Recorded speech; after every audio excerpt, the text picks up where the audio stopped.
औरंगजेब हा औरंग्या लुटारू आहे अंबादास। आणि खऱ्या अर्थाने सभापती महोदय तो जेव्हा आला त्यावेळेस हिंदू देवतांची मंदिरं तोडून टाकली। कुणी त्याला म्हणाला खाली कुशल प्रशासक होय। छत्रपती शिवाजी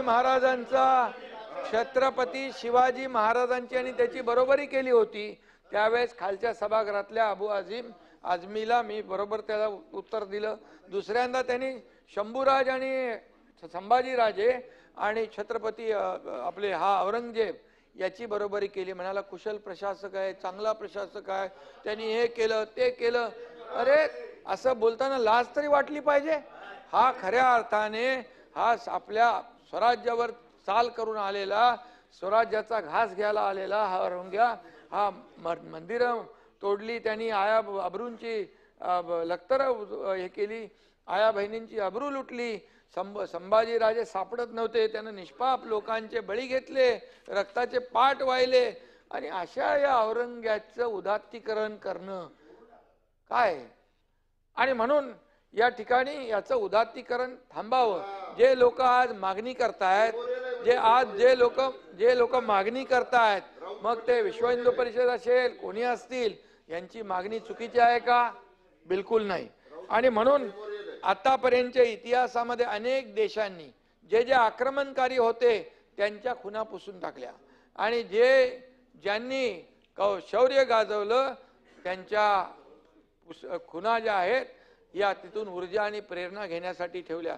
आपल्या ब्रिटिश सरकारच्या काळात इथं विटीचं स्टेशनचं आपण व्हिक्टोरिया टर्मिनस होतं त्याचं छत्रपती शिवाजी महाराज केलं। या ठिकाणी एअरपोर्टचं नाव बदली केलं। आपण काळा घोडा काढला, आपण किंग एडवर्डचा पुतळा काढला। मग हे जर आहे तर संभाजीनगर आपण केलं, अहिल्यानगर आपण केलं, आपण हे धाराशिव केलं, आपण हे सगळं केलं। आणि मग मला एक सांगा, खऱ्या अर्थाने या ठिकाणी जेव्हा ज्यांनी शंभूराजांचा अनन्वित छळ केला, ज्यांनी त्यांची नखं कापली, खेचली, त्यांनी त्यांची चामडी सोलली, त्याच्यावर उकळतं तेल टाकलं, ती मीठ चोळलं, डोळे लाल लाल शिगांनी त्यांनी फोडले, जीभ कापली। अशा शंभूराजांचा अपमान अत्याचार करून धर्म बदलत नाही म्हणून बलिदान त्यांनी दिलं आणि त्यांचे तुकडे तुकडे केले। आणि असं केल्यानंतर काही लोक म्हणतात, काही लोकांनी ते काय काँग्रेसचे प्रदेशाध्यक्ष त्यांनी देवेंद्र फडणवीस आणि औरंगजेबाची तुलना केली, म्हणाले क्रूर प्रशासक आहे। काय अरे कुठला क्रूरपणा त्यांना दिसला त्यांच्यामधला? त्यांचे काय डोळे काढले का? त्यांचे काय जीभ काढली का? त्यांचे काय कातडी सोडली का? त्यांचे काय नख कापले? काय केलं? अरे काय बोलायचं, कोणाची तुलना कोणी करायची? आणि म्हणून माझं सभापती महोदय एवढंच म्हणणं आहे की या ठिकाणी जे औरंग्याचं उदात्तीकरण करतायत ते थांबलं पाहिजे। आणि ज्यांनी उदात्तीकरण खाली केलं त्यांना निलंबित करण्याचं काम केलंय सरकारने, त्यांच्यावर गुन्हा दाखल केलाय। आणि खऱ्या अर्थाने यामध्ये औरंगजेबाने तुमचा पण छळ झालाय का? आणि सभापती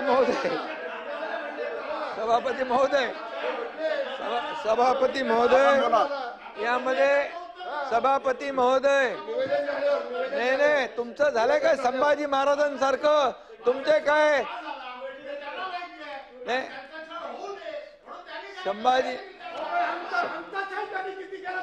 संभाजी महाराजांनी 2019 मध्ये आता मी सांगतो ऐका, मी सांगू ऐकता 2019 ला अरे तुमच्याकडे काय हिंमत आहे? तुमच्याकडे काय हिंमत आहे? अरे तुम्ही काय हिंमत आहे? तुमच्याकडे काय हिंमत आहे? अरे खुर्चीसाठी मला बोलू दे।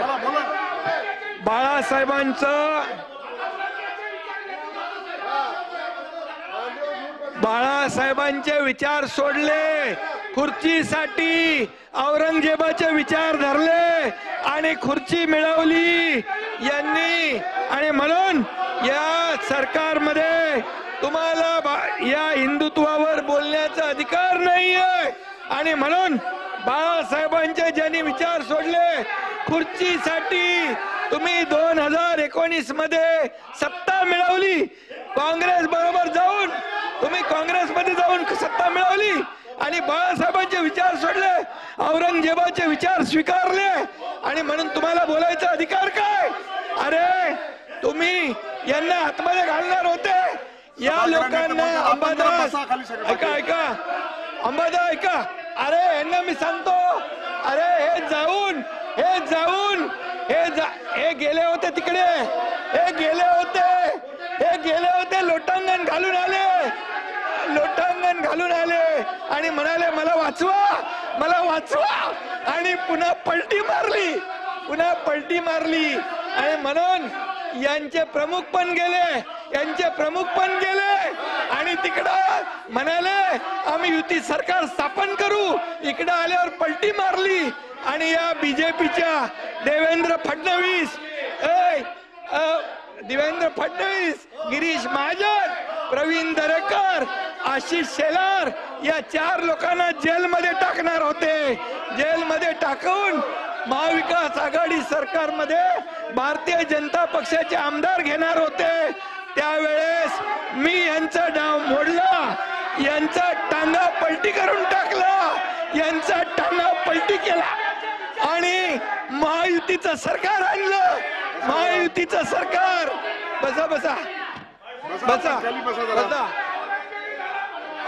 औरंगजेबी विचार तुम्ही सोडा. औरंगजेबीचे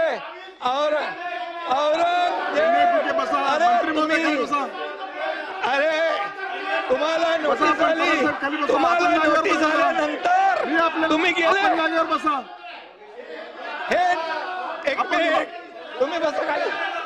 बसा ना जरा, आपण का उभे आहेत, बसा ना जरा आपण. हेमंत पाटील जरा खाली बसा. गिरीश महाजन आपण खाली बसा. खाली बसा. हेमंत पाटील खाली बसा. अरे आपण बसा जरा, सगळे खाली बसला ऐकतात. उपमुख्यमंत्री सरकारची भूमिका 289च्या अनुषंगाने आपल्याला देता आहेत. मला वाटतं की त्यांचं बोलणं कंप्लीट झाल्याच्या नंतर आपण पुढे जाऊया, परंतु शासनाची भूमिका आपल्या 289च्या अनुषंगाने जर बोलले असतील आपलं नाव घेतलं नाही. आपण कोणत्या मुद्दे बोलणार? अरे सत्तेसाठी हे लाचार झाले. सत्ता मिळावी म्हणून तुम्ही बाळासाहेबांनी ज्या काँग्रेसला लांब ठेवलं त्या काँग्रेस बरोबर बसले. औरंगजेबी विचार तुम्ही घेतले, बाळासाहेबांचे विचार सोडले, शिवाजी महाराजांचे विचार सोडले. अरे तुम्ही काय शंभूराज. आणि म्हणून तुम्हाला सांगतो, आणि या एकनाथ शिंदेने धाडस केलं, शिवसेना वाचवली, धनुष्यबाण वाचवला म्हणून 80 पैकी 60 जागा आल्या. तुम्ही 100 लढवल्या, 20 जागा आल्या तुमच्या बरोबर. आणि म्हणून तुम्हाला जनतेने धडा शिकवलेला आहे. जनतेने धडा तुम्हाला शिकवलाय. जनतेने तुमची जागा दाखवली आहे. आपण बसा. विरोधी पक्षात आपण जरा बसा. जनतेने तुमची जागा दाखवली आहे आणि तुमच्यात हिंमत असेल तर सांगा. आपण असं करणार, टॉर्चर करणार, त्यावेळेस आपण भाषणामध्ये व्यत्यय येत असताना दोन्ही बाजूच्या सदस्यांनी असं उभं राहणं योग्य नाहीये. लोकसभेच्या निवडणुकीमध्ये याकूब मेमन याची कबर सजवली तुम्ही. लोकसभेच्या निवडणुकीत पाकिस्तानचे झेंडे नाचवले. तुम्हाला लाज वाटली पाहिजे. अरे हिंदुत्वाचं नाव घ्यायला लाज वाटली पाहिजे. आणि म्हणून या एकनाथ शिंदेने धाडस केलं, हिंदुत्वाचं सरकार आणलं. हिंदुत्वाचं सरकार, बाळासाहेबांच्या विचारांचं सरकार आणलं. 2.5 वर्ष आम्ही महायुतीचा कारभार केला. 2.5 वर्ष महायुतीचं सरकारने काम केलं म्हणून तुमचं विरोधी पक्ष नेता पण गेलं. अरे तुमचं काही गेलं. आणि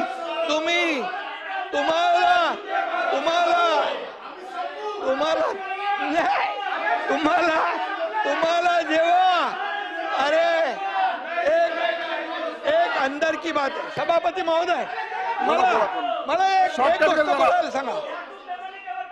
सभापती महोदय, विषयावर बोला. आपण यांचे प्रमुख पण मोदी साहेबांना जाऊन भेटले, मला मला माफ करा, मोदी साहेबांना भेटले, मला म्हणाले आम्ही पुन्हा येतो, इकडे येऊन पलटी मारली.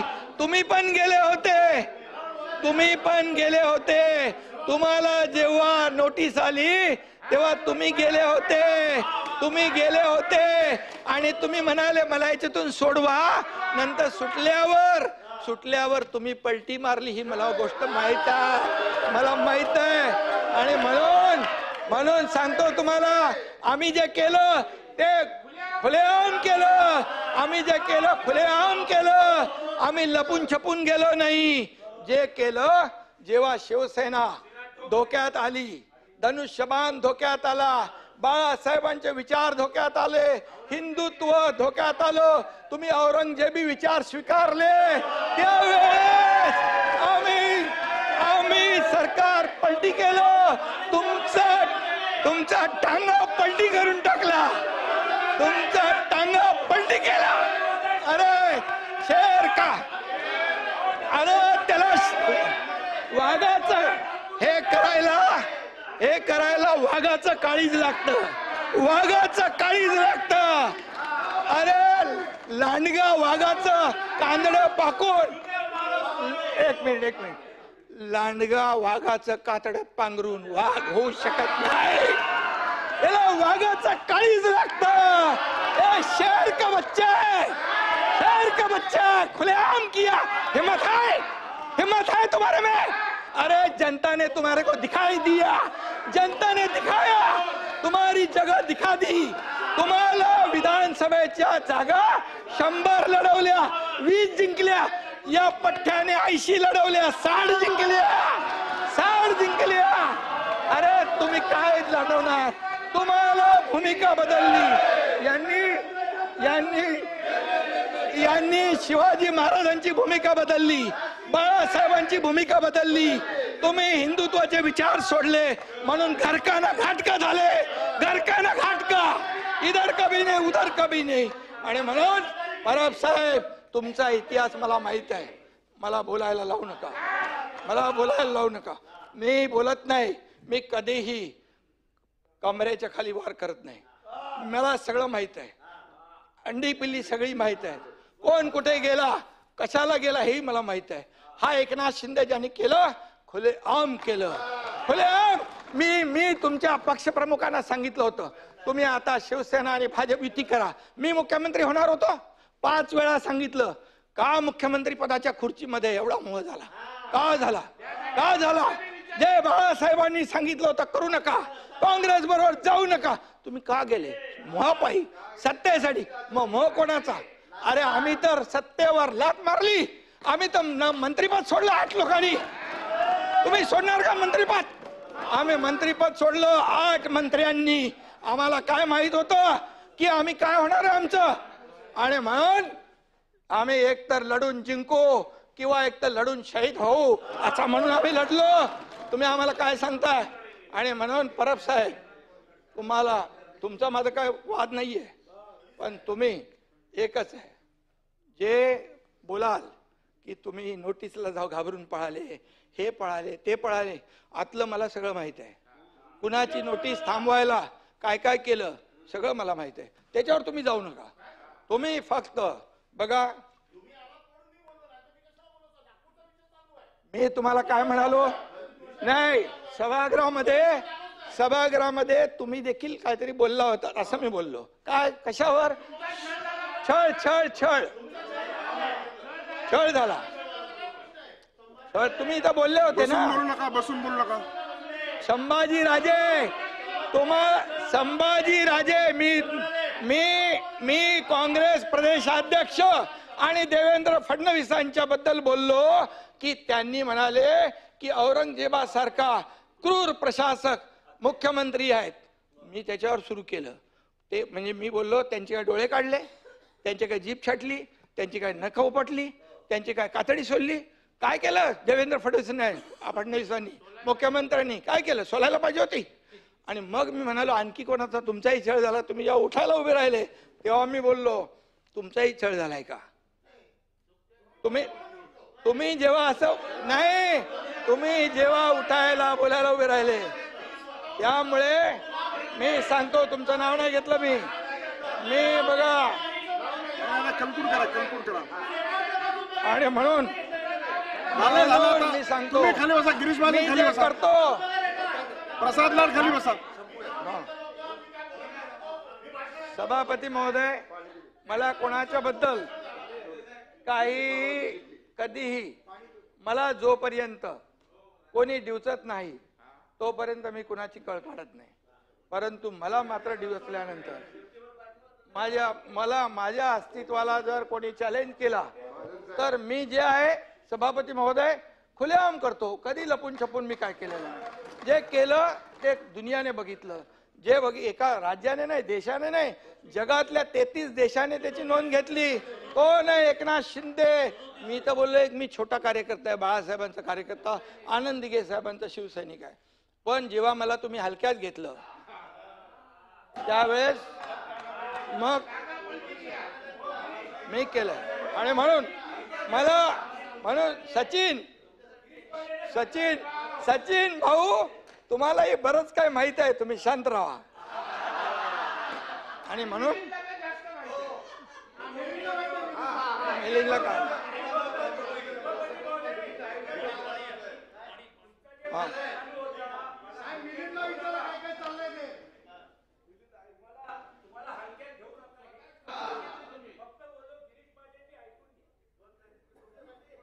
नाही, हे बघा, मी एक विचारधारा ठरवलेली आहे, हिंदुत्वाची विचारधारा.